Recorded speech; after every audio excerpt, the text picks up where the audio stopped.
So, Alan, one of the great AI scams, one of the great technological, it was actually a texting scam, was so brilliantly done in the last couple years. It caused millions of men to fall in love with a woman who is not real. What? Yeah, it actually started in Japan, and it's a phenomenon. Now, it got exposed, but there were thousands and thousands of Japanese men, and then it spread over the world that were receiving texts, photos, interaction with a woman, inviting them into a romance that wasn't even real. And the text, I got this. You got the text? I got it. It was a couple months ago. And the text I got, there's a photo of a beautiful Asian woman. And the text is, I heard you were traveling this week. Are you looking for a traveling companion? Oh, wow. Now, here's the thing, man. We've been talking about the romance that is set in every human heart. Yes. That is brilliant. That is brilliantly designed because it so captures something set deep in the heart and seduces it, right? Right. This is the enemy's great entrapment. Right. Here. Okay. Welcome back, friends, to the Wild at Heart podcast here in the first week of December. First week of December. Happy December, everybody. Delighted that you're with us. Looking forward to walking with you through the holiday season together. And this, what I was just talking about, this brilliant seduction of the human heart on so many levels, in so many different stories, in different ways. This is the great fight for the human heart. And this seduction that I was just talking about, and 1,000 varieties of it, 10,000 different permutations of the ways that the enemy tries to take this incredible gift of the heart that is within us and seduce it into his snares. This is something we need to talk about and navigate through, because the great battle of your life is the battle for your heart. Yes. And how it goes for your heart is pretty much how it goes for everything else. So we're delighted to get back into this week. But before we do, here at the beginning of December, let's do what we always do. Let's take a moment, wherever you are in the world, whatever you're doing right now, whatever hour of the day or night it is, you can take a moment. You can. And you can lay down the things that have already been clamoring for your heart's attention. Father, Jesus, Holy Spirit, I am aware that there are seductions constantly pulling at my heart. And not even primarily romantic or sexual seductions to busyness, seductions to control things, seductions to resignation and despair. Oh, Father, in this moment, as I pause, help me lay down everything. Come in the great rescue, the rescue of my heart. Help me for a moment untangle from the world. And you know how this works, friends. Just take a moment now, give everyone and everything to God. And you may need to get real specific. I give you my mom. I give you this upcoming exam. I give you my fears. I give you the lack of work. Whatever it is, let's just lay it down for a moment and breathe.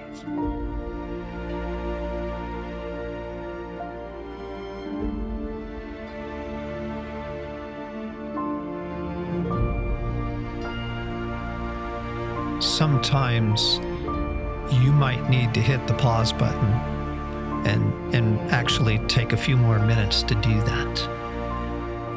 But our prayer now, Father, Jesus, Holy Spirit, is that you would breathe into our hearts life and hope, that you would restore the soul's union with God, and that you would meet us here in this week's podcast. In Jesus' name. That was a needed prayer. Thank you. Yeah. Yeah. When you were talking about the scam that was happening with the Japanese men and then worldwide, it's so interesting. Just yesterday, I got a text, and it wasn't sexual in nature, but it was a scam still. And all it said was, "How are you?" And the "you" was a "you." So it seemed really playful and informal with a question mark. Yeah. And I found immediately, even knowing it was a scam, and I didn't answer, but there was a pull to, somebody cares how somebody's asking me how I'm doing in a time when I don't get that very much with the crunch of work and life and responsibilities. And it was just that momentary, not to answer, Yep. but something in my heart wants to be asked that question. Exactly. Our hearts are made for the beautiful story of God. They're made for intimacy and love and honestly, like romance and adventure at a pretty epic level. Right. Yeah. And this time of year, you're going to really notice it, friends. This time of year, if you still get catalogs, just notice everything in the catalogs. It is striving for the magic. It's children playing in the snow and building a snowman with, grandma and grandpa, or it's the beautiful candlelight Christmas dinner setting and the tableware, and no one's in it. It's just a beautifully set table. That stuff can just evoke, yes, I'm in. Where's that? Right. I want to go. Invite me to that house. Notice it this month, friends. Notice that the romance is always calling, but so is the great seducer. And again, the great task of our lives is to shepherd our hearts out of the dangers and the assaults and into the healing journey and into the story that we're made for. So we were looking through table of contents here, and I thought chapter 9 in the Sacred Romance is called Less Wild Lovers. Brent wrote this chapter. I'm going to read it to you. I think this month, in this hour, yes. I just want to let this chapter speak. It's so evocative, and it's really orienting. Mm-hmm. It's like, whoa, really awakening. So with your permission, I'd like to read to you again. And YouTubers, we're going to go to audio here. Just sit back and enjoy it and listen, and let this bring comfort, healing, awareness, liberty, and a kind of epiphany to your heart. So let's try it.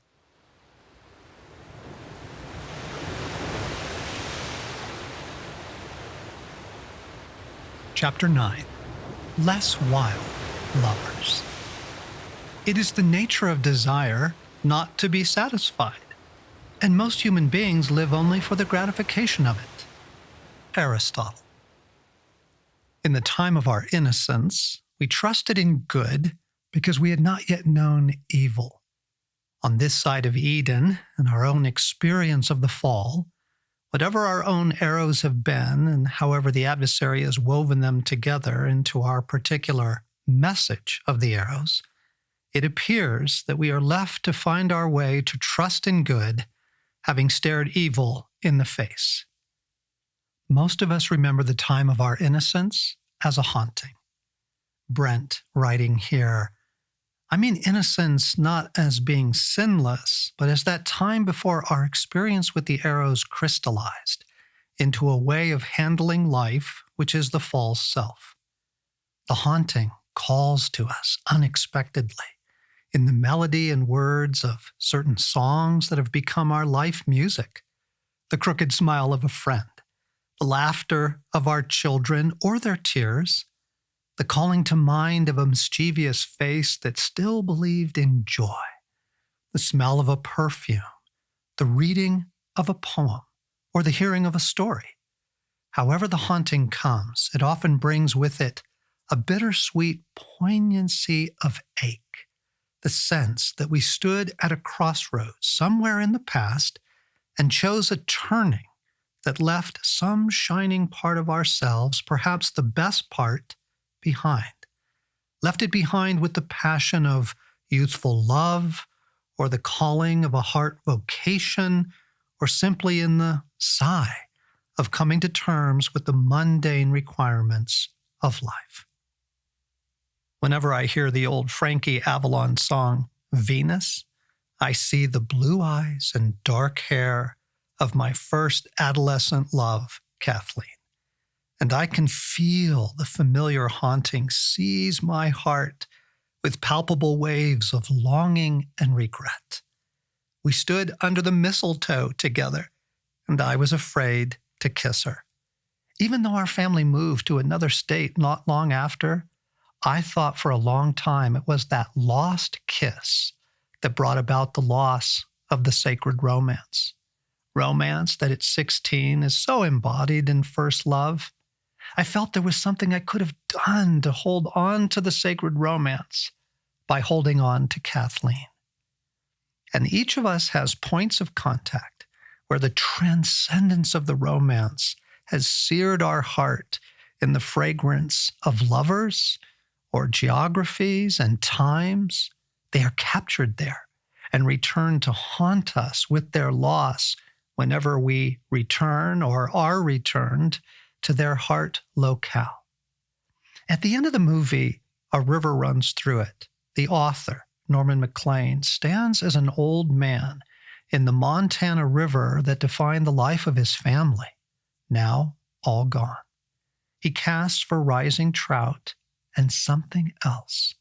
He tells us, "Now, nearly all those I loved and did not understand in my youth are dead, even Jessie, his wife. But I still reach out to them, and when I am alone in the half-light of the canyon, all existence seems to fade into a being with my soul and memories and the sounds of the big Blackfoot River and a 4-count rhythm and the hope that a trout will rise. I am haunted by waters." My best friend experiences the haunting whenever he reads the words of Robert Frost's poem, "Nothing Gold Can Stay." Nature's first green is gold, her hardest hue to hold, her early leaves a flower, but only so an hour. Then leaf subsides to leaf, so Eden sank to grief, so dawn goes down to day. Nothing gold can stay. The poem hangs on his office wall as a reminder of something lost. Yet the people and times and places through which the romance has seared us will betray us if we think that the romance is in them. C.S. Lewis tells us, "It is not in them. It only comes through them, and what comes through them is longing. They are not the thing itself. They are only the scent of a flower we have not found, the echo of a tune we have not heard, news from a country we have never visited." It's Lewis's way of telling us that the romance is both set within us and still out on the road ahead of us, a haunting that calls us to pilgrimage. At one time or another, though, most of us forget the haunting, or try to, for it often threatens to cripple us, leaving us bent over and unable to deal with the everyday things that life requires to be done. We all, to some extent, take that shining something in us that felt magical and passionate as children, that something that later swirled amid the confusion of sexual passion and our longing for heart intimacy, we take it and push it to another abiding place, a kind of resignation. There is something inside all of us that says, this is the way it is. I had better learn to deal with it. Thinking Act 3, Scene 2, the fall, will go on forever, we lose heart. In C.S. Lewis's science fiction novel, Paralandra, the story's protagonist, Ransom, is sent to the planet Venus to hinder Satan's attempts to seduce that planet's first woman, Tinadru. He encounters her still in her innocence on the floating islands Lewis tells us cover the planet. Beautiful, naked, shameless, young, she was, obviously, a goddess. But then the face so calm that it escaped insipidity by the very concentration of its mildness. Never had Ransom seen a face so calm and so unearthly, despite the full humanity of every feature. He decided afterwards that the unearthly quality was due to the complete absence of resignation, which mixes, in however slight a degree, with all terrestrial faces. This was a calm no storm had ever preceded. Resignation is not just the sigh that groans with something gone wrong. Such a sigh can be redemptive if it does not let go of the haunting we have all experienced of something presently lost. Resignation is the acceptance of the loss as final, even as I chose to interpret it on the bridge that long ago November day. It is the condition in which we choose to see good as no longer startling in its beauty and boldness, but simply as nice. Evil is no longer surprising, it's normal. It is from this place of heart resignation where many of us, perhaps all of us at one time or another, having suffered under the storm of life's arrows, give up on the sacred romance. But our heart will not totally forsake the intimacy and adventure we were made for, and so we compromise.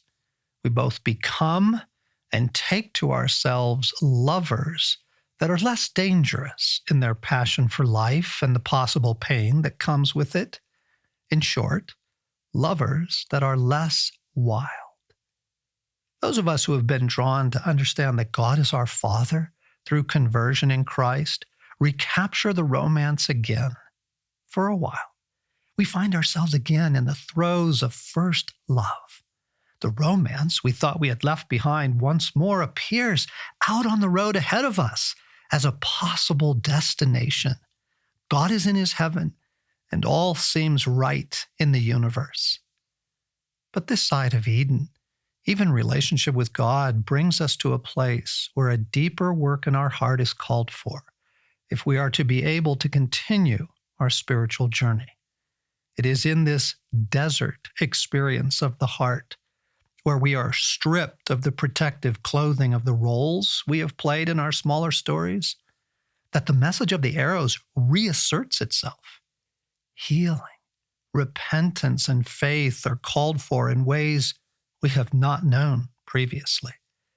At this place on our journey, we face a wide and deep chasm that refuses us passage through self-effort. And it is God's intention to use this place to eradicate the final heart walls and obstacles that separate us from him. I will go before you, he says in Isaiah, and level the mountains. I will break down gates of bronze and cut through bars of iron. I will give you the treasures of darkness, riches stored in secret places, so that you may know that I am the Lord, the God of Israel, who summons you by name. The road not taken. God's imagery of going before us lets us know that he desires us to go on a journey.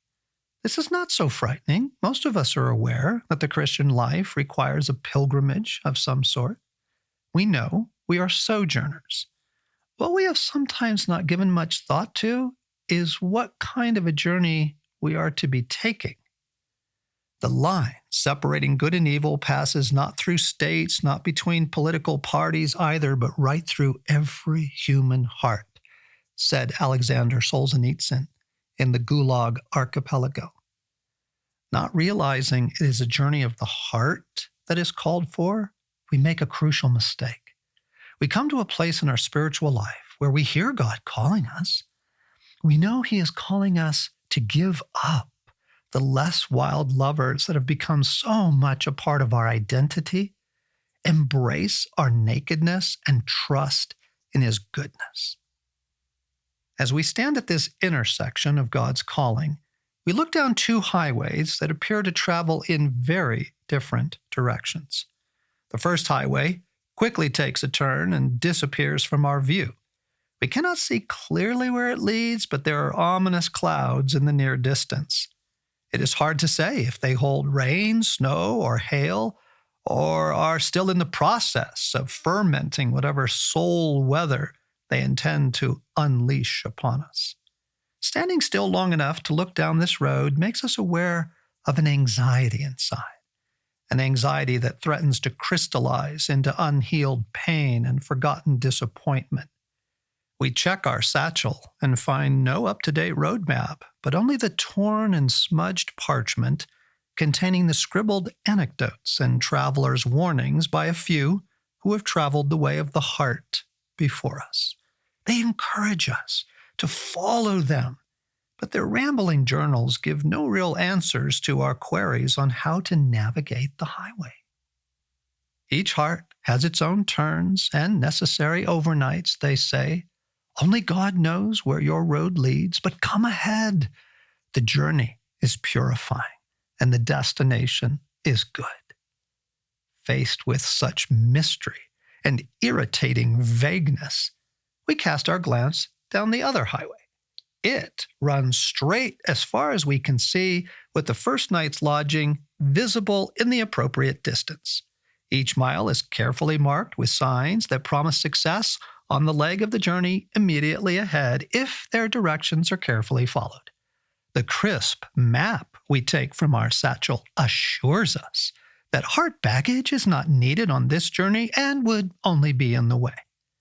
As we turn to look at the old parchment one more time, our eyes find the sentences left by one former traveler.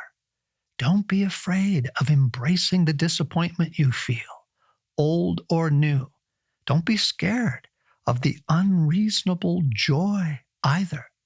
They're the highway markers home. I've gone on ahead. Yours truly. We snort with disdain at such quaint sentiments, and, our choice made, we stuff the parchment back into our satchel and strike off down the straight highway of discipline and duty.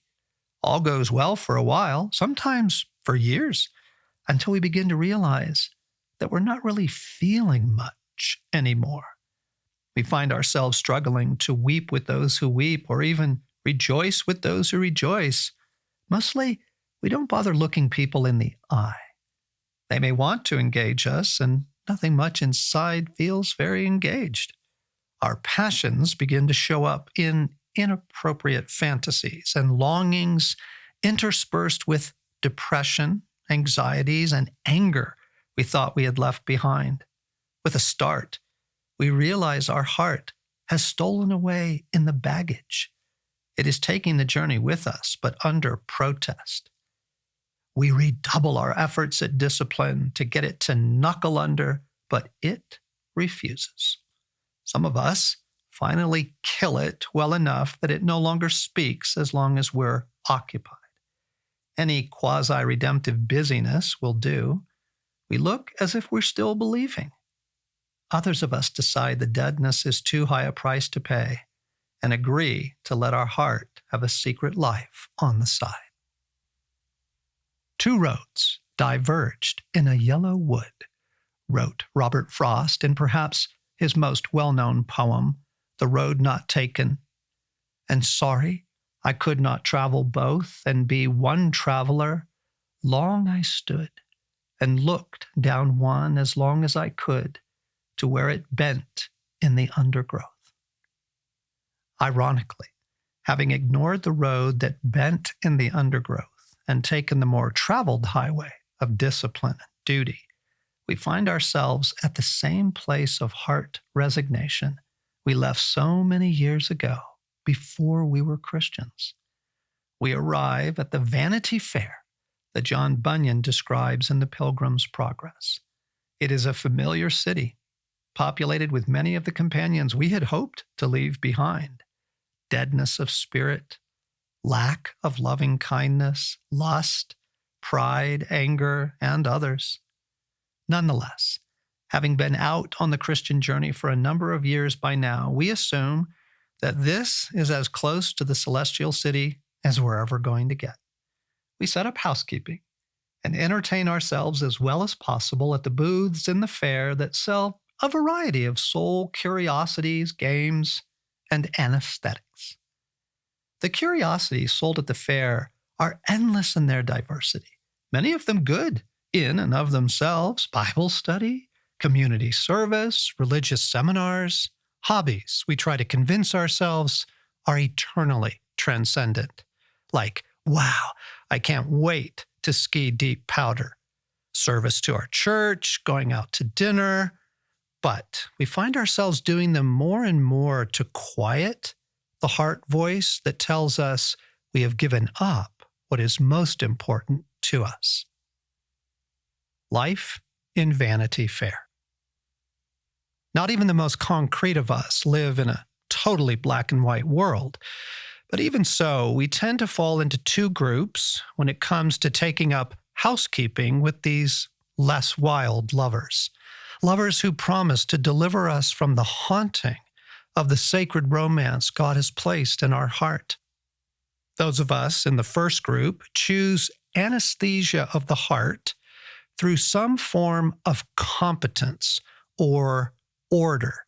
These may be expressed in countless arenas: a clean desk, perfect housekeeping, scripture memory and Bible study, a manicured lawn, a spotless garage, preparing and hostessing dinner parties that would make Martha Stewart proud, sending your boys to the best sports camps to ensure that we, never experience disappointment that might provoke thirst, formulaic religion that has three-step solutions to every problem.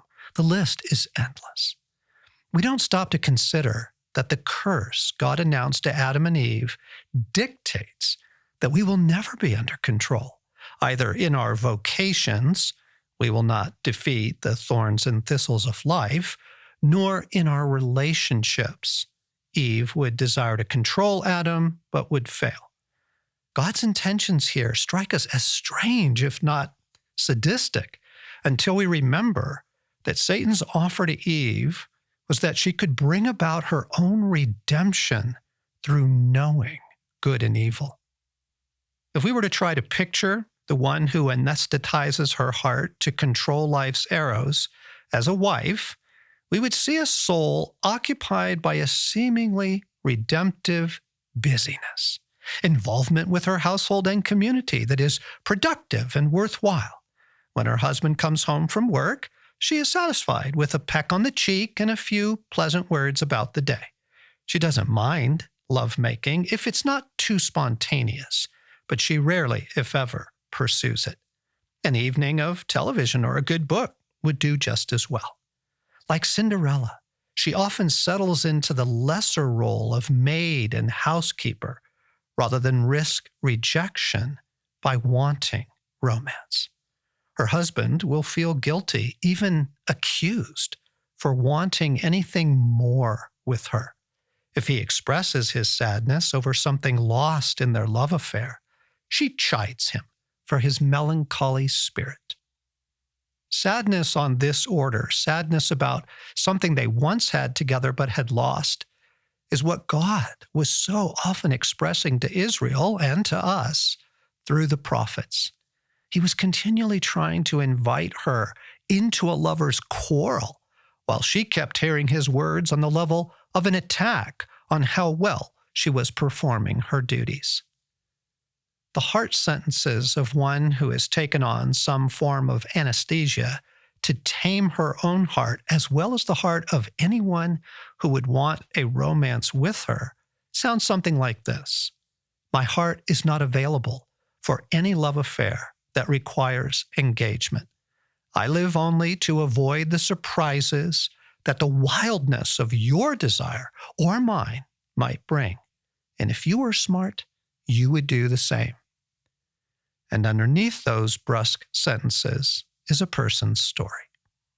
For some of us who have chosen anesthesia to tame our heart and the hearts of those who would love us, there is a hail of fierce and identifiable arrows whose damage we try to contain by simply closing the door to the damaged heart places.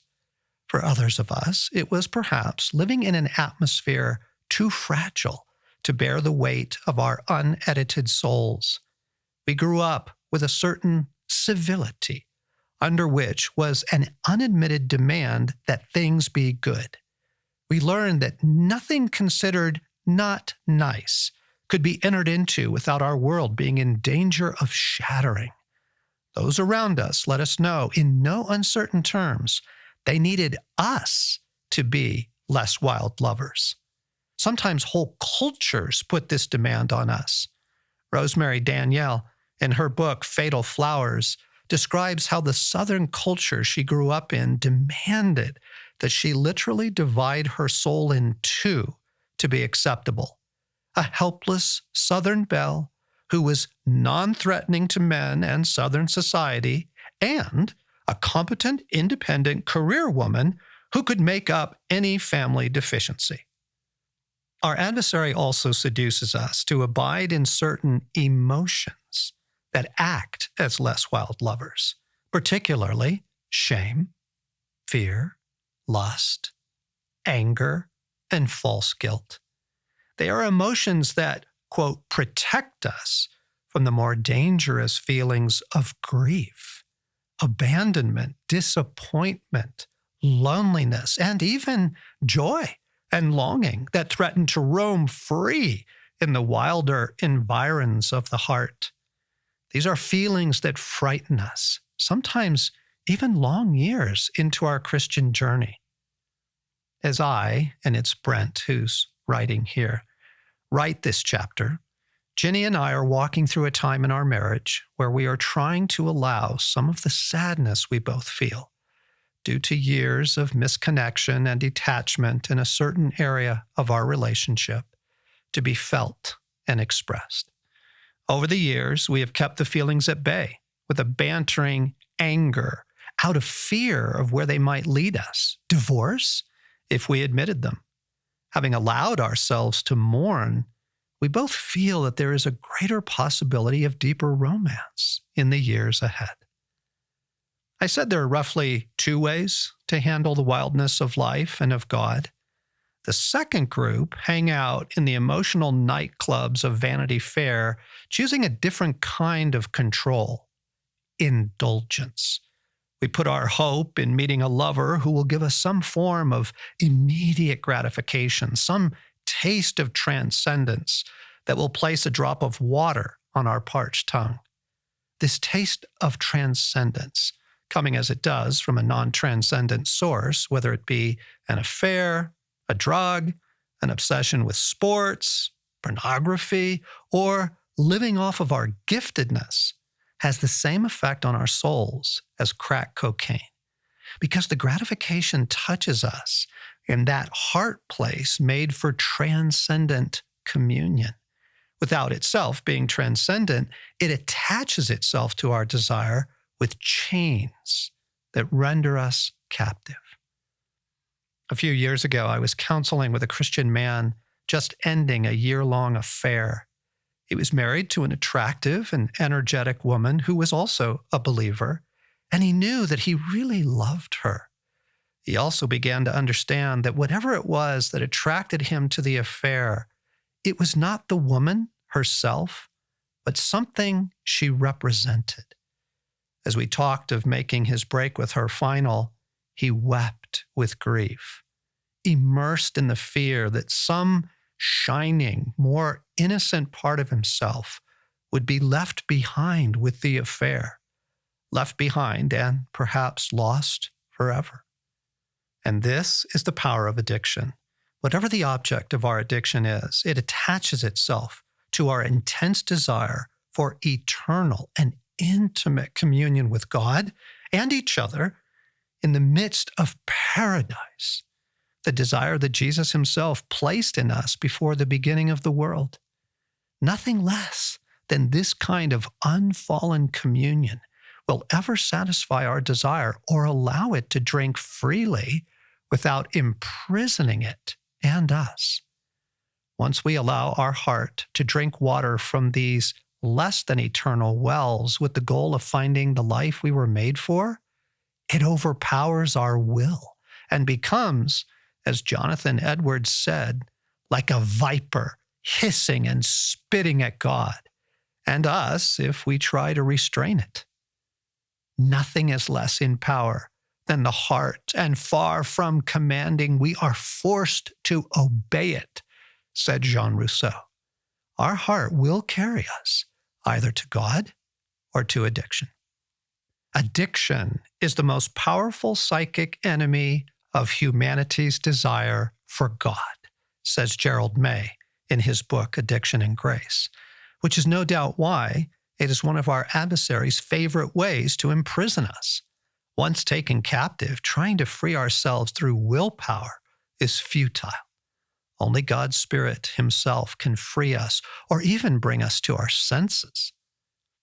If God's experience of being married to us, who are his beloved, is sometimes that of being tied to a legalistic controller in the ways I've described in the paragraphs on anesthetizing our heart, at other times it is more like that of being married to a harlot whose heart is seduced from him by every scent on the evening breeze. In our psychological age, we have come to call our affairs addictions, but God calls them adultery. Listen again to his words to the Israelites through Jeremiah. You are a swift she-camel, running here and there, a wild donkey, accustomed to the desert, sniffing the wind in her craving. In your heat, how can I restrain you? Any males that pursue you need not tire themselves. At mating time, they will find you. Do not run until your feet are bare and your throat is dry. From Jeremiah chapter 2. God is saying, I love you, and yet you betray me at the drop of a hat. I feel so much pain. Can't you see we're made for each other? I want you to come back to me. And Israel's answer, like that of any addict or adulterer, is, it's no use. I love foreign gods, and I must go after them. And that's literally in Jeremiah 2:25. Perhaps we can empathize with the ache God experienced as Israel's husband and ours when we are living indulgently. Having raised Israel from childhood to a woman of grace and beauty, he astonishingly cannot win her heart from her adulterous lovers.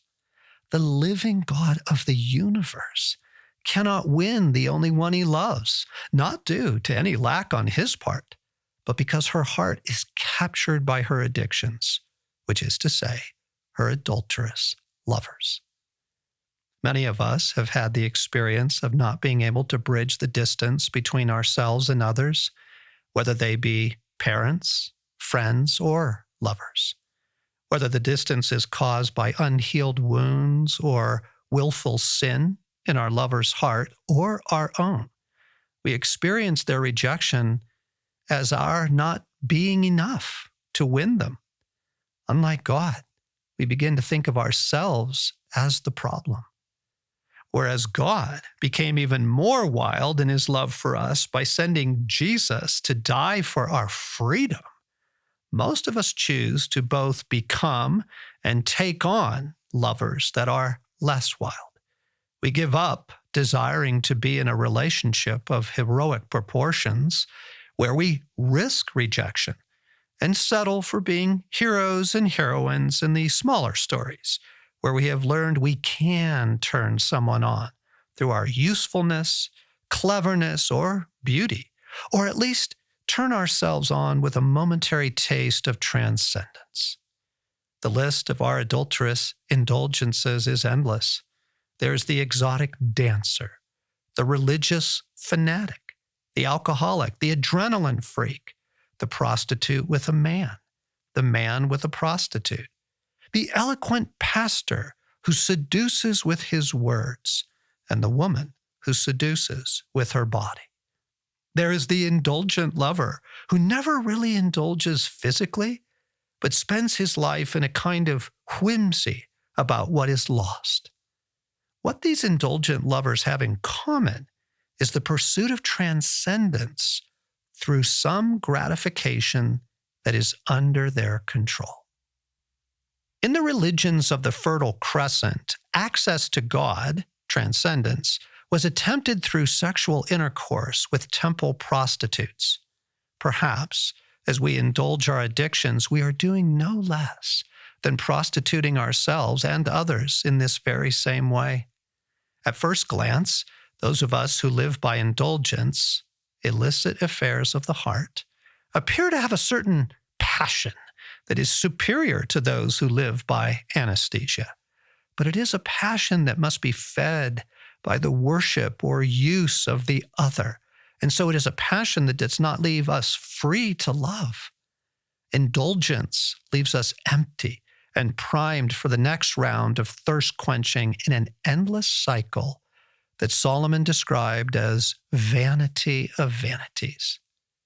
Jimi Hendrix, just before his death of a drug overdose, said it this way: "There ain't no living left nowhere." Life on that first road, where the signs promised us life would work if we just applied the right formula, the road that seems so straight and safe when we first set out on it, gives us no wisdom as to what we're to do with the depth of desire God has placed within us. It is desire that is meant to lead us to nothing less than communion with Him. If we try to anesthetize it, we become relational islands, unavailable to those who need us, like the father who lowers his laptop for a moment with annoyance at the family chaos going on around him, but makes no move to speak his life into it. If we try to gain transcendence through indulgence, soon enough, familiarity breeds contempt, and we are driven to search for mystery elsewhere. So the man having an affair must have another, and the man who is an alcoholic must drink more and more to find the window of feeling good. There is only one being who can satisfy the aching abyss of the human heart, and that is the Lord Jesus Christ, said Oswald Chambers. At the edge of the abyss. What then is the way of that less traveled second road, the road that is the way of the heart? We usually think of maturing in faith as a time of acquiring better habits and virtues. But inviting Jesus into the aching abyss of our heart perhaps has more to do with holding our heart hopefully in partial emptiness in a way that allows desire to be rekindled. Discipline, imposed from the outside, eventually defeats when it is not matched by desire from within, said Dawson Trotman.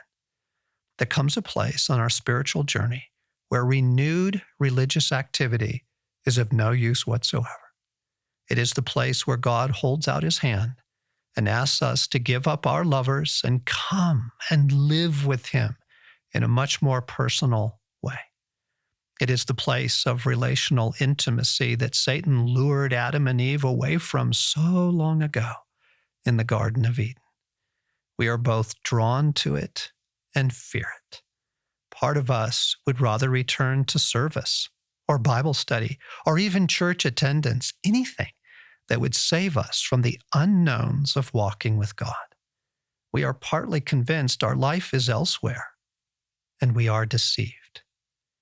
We are half-hearted creatures, says Lewis in The Weight of Glory, fooling about with drink and sex and ambition and religious effort, I might add, when infinite joy is offered us, like an ignorant child who wants to go on making mud pies in a slum because he cannot imagine what is meant by the offer of a holiday at the sea.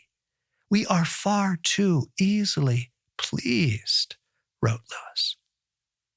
The desire God has placed within us is wild in its longing to pursue the one who is unknown.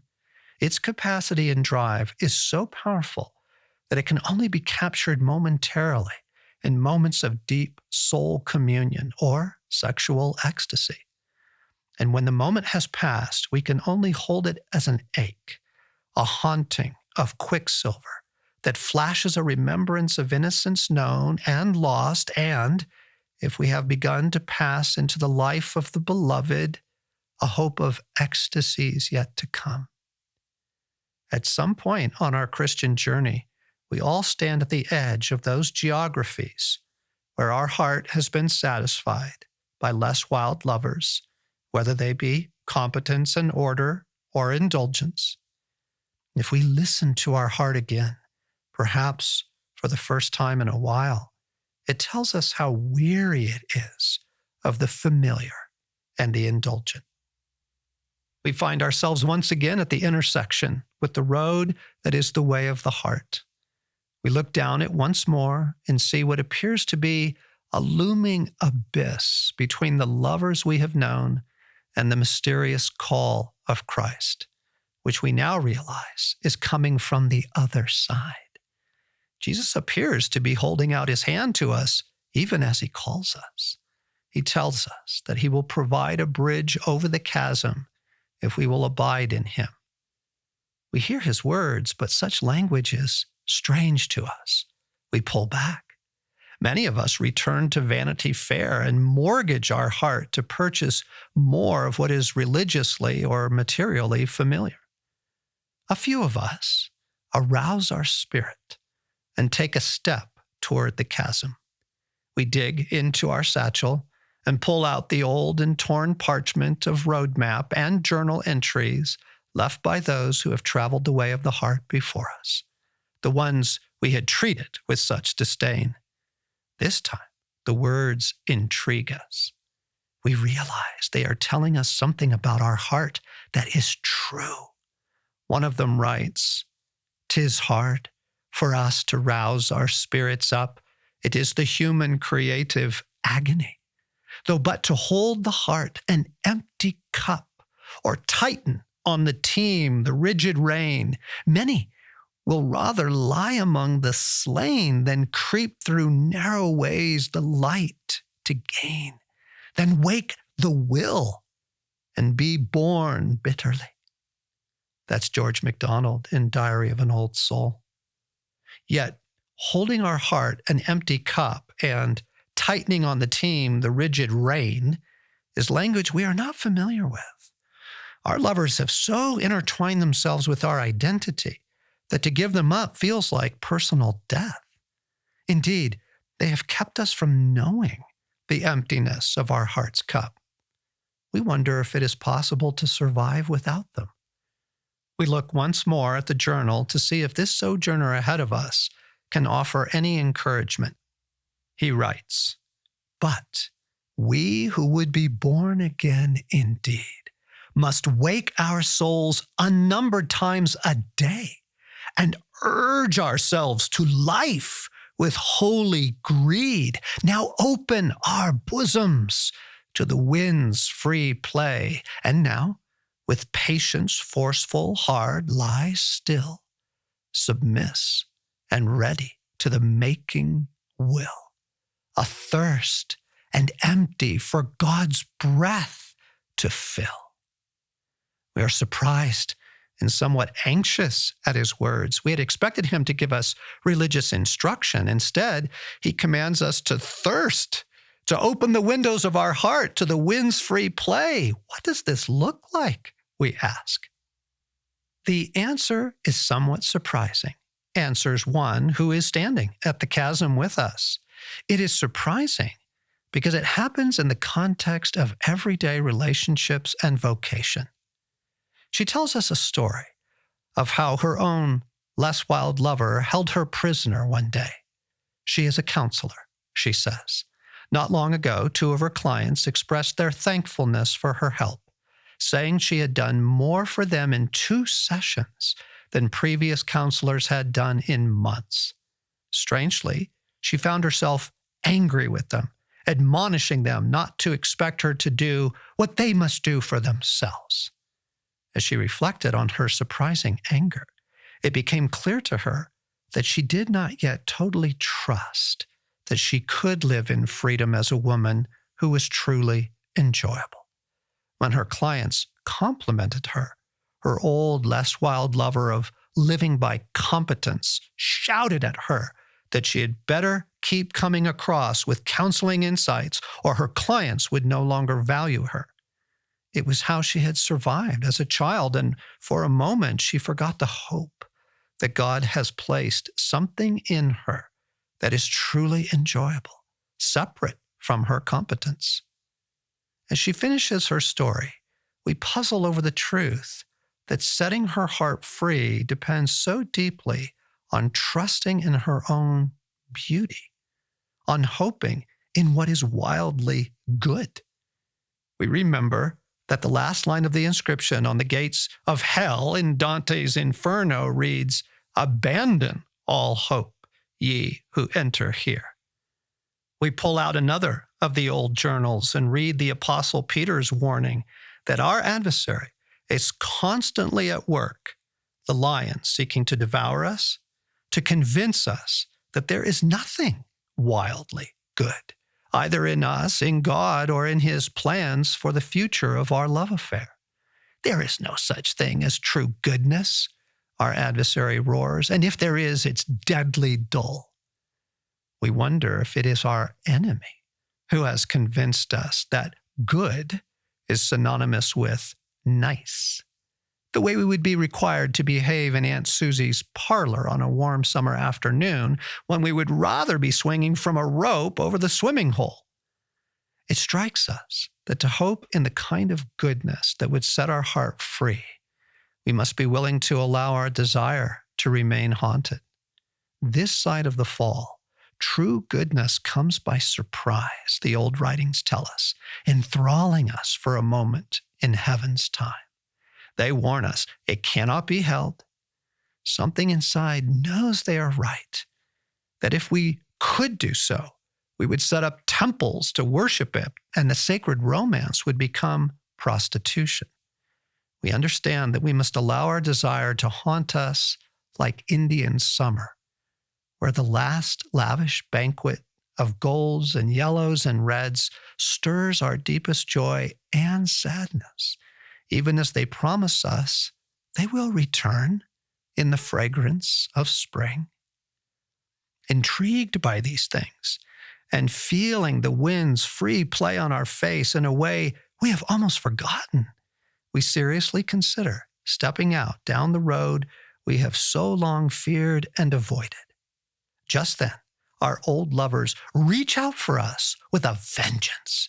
They promise us they will fill our heart to overflowing again if we will just give them one more chance.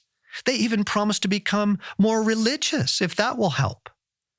Drawn by the familiar sound of their voices and still somewhat anxious about the unknown journey ahead of us, we reach into our satchel one last time to see if there is any solution to such double-mindedness. We find these words written by another traveler who has also faced the chasm that has tortured and perplexed us so deeply. He assures us that even our deep ambivalence is part of the journey of the heart, and that only severe measures by God himself can free us. He exhorts us to pray like this: "Batter my heart, three-personed God, for you, as yet, but knock, breathe, shine, and seek to mend, that I may rise and stand, o'erthrow me, and bend your force to break, blow, burn, and make me new. I, like a usurped town to another, do labor to admit you, but oh, to no end. Reason, your viceroy in me, should defend, but is captive and proves weak or untrue. Yet dearly I love you, and would be loved fain, but am betrothed unto your enemy. Divorce me, untie or break that knot again. Take me to you, imprison me, for I, except you enthrall me, shall never be free, nor ever chaste, except you ravish me. That's John Donne in Batter My Heart. Partly afraid to pray for such bold movement from the wild God who loves us, we sit down to reflect on our plight. But this time, we are honest with ourselves. We admit that Vanity Fair really never has felt like home. We confess that we are truly captured by the less wild lovers we have taken on, hoping they would protect us from the arrows, even as they quenched our thirst.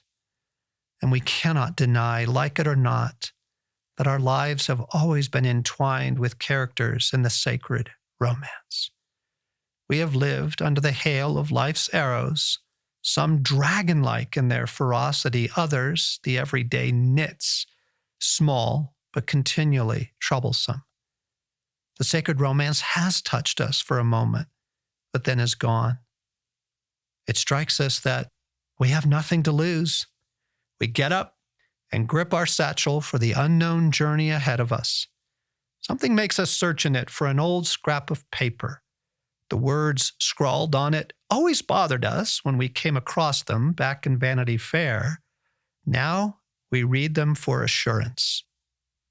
2 roads diverged in a wood, and I took the one less traveled by, and that has made all the difference. We strike off down the road feeling much more alive than we have in a while. We are clueless as to how we will cross the abyss, but we feel relief and gladness to be on our way. Nonetheless, many questions nag at our consciousness as we walk. How are we to understand this journey which so few dare to travel? How are we to bring all of the characters and plots of the sacred romance together in our hearts and minds in a way that allows us to be transformed by the story God is telling? Do we have all we need for the journey? Did we pack carefully enough to travel this more unknown road that is the way of the heart? Perhaps we should return home and get a few more things and a good night's rest before we undertake such a pilgrimage. All these things are on our heart as we begin.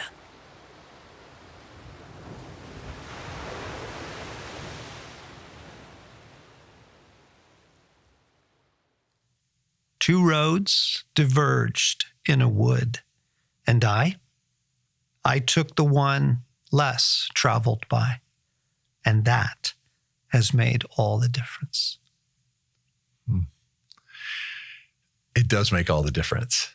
I love that quote. I love this chapter because the less wild lovers in my life have always pulled me to the road of comfort, control, safety. And this chapter, John, and that quote is like smelling salts, because the gravitational pull, if we just wake up and go through the day, is always to that wrong path. Yeah. Right? The one that most people are on and feels normal. Yeah. And so, this is such an awakening to there's a journey down another path that leads to life. Yes. And that few take. And even at the end of the chapter, as we were listening to it again, where it's like, well, should I start now or should I go back home and pack some more things? Like to break through that and go, no, I'm all in. God is calling. Exciting. God is calling. Alan, do you know that the main reason that people hate the holidays is not busyness? It is because it awakens longings that cannot be fulfilled by presents, or Christmas lights, or a wonderful glass of wine. It awakens the deep romance in our hearts. And people actually take vengeance against their own hearts because they don't know what to do with those longings. But now you do, friends. Now you do. There is a way. Everything that's written in your heart, every heartache, your story and its chapters fit within the story of God beautifully. Yes.